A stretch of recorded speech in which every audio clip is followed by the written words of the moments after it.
Hi folks, this is all the fruit, and this beautiful tree here is the Spesia populdea, Pacific rosewood or Indian tulip tree.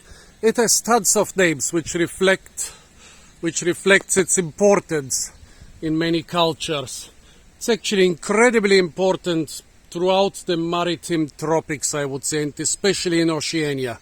Actually, it is considered the most important tree of Oceania, which is quite a big claim. Oceania is a continent, basically. Well, not really a continent. It's many thousands of islands the size of a continent. It is often basically called a type of continent. So how could this tree be the most important tree for people on millions and millions of square kilometers?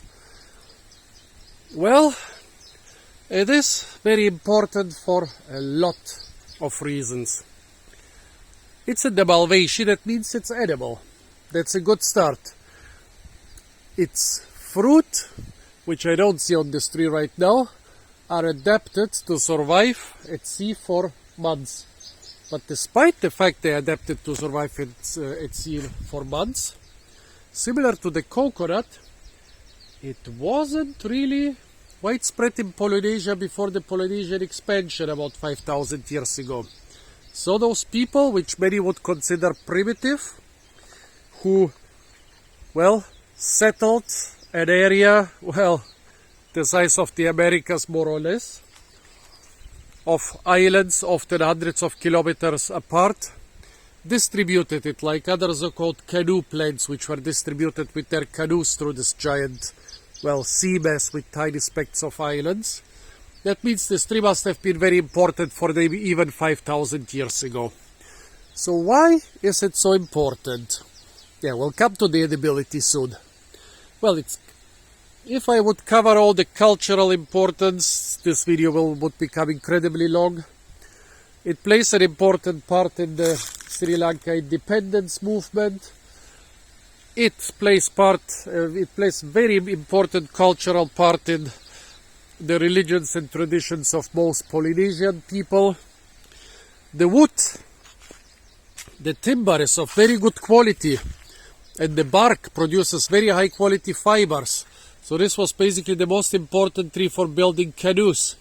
You built the canoes out of the durable timber, and since those people didn't have nails or screws or any metal things, they would tie them together with the bark, with ropes made of the bark.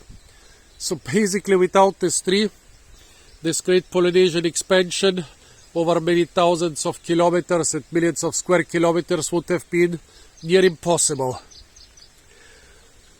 Nowadays, still a lot of things are being produced from this tree. A lot of useful things, also a lot of traditional things, also a lot of souvenir things.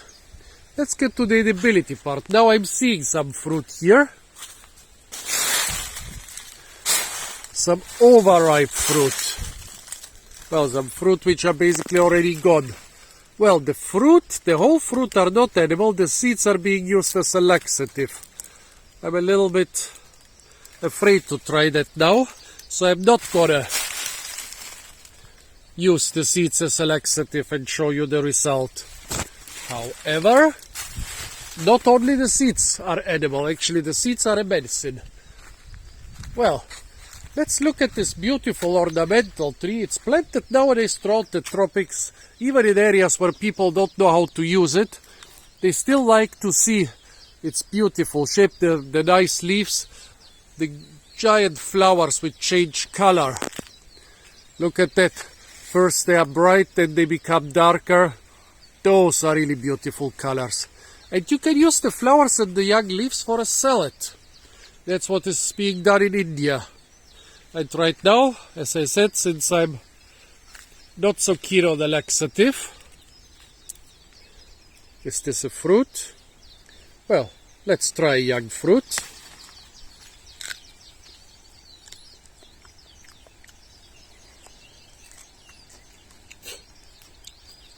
Malvaceae fruits are generally edible.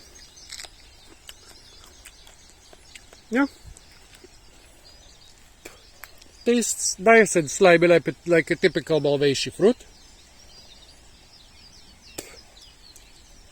A little bit like okra, but less slimy. However, the important edible parts are the leaves and the flowers. So let's eat the flowers. Here, oops. Look once again at these beautiful colors.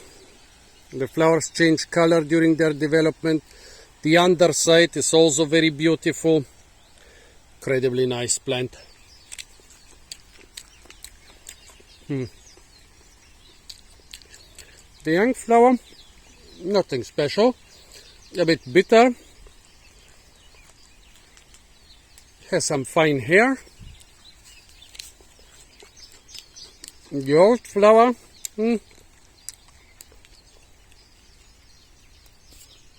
less bitter, but more tough. I think I prefer the young flower. Inside there's some blackish spots.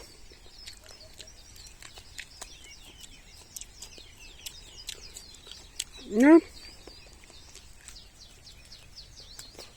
I would say this thing is useful for a salad.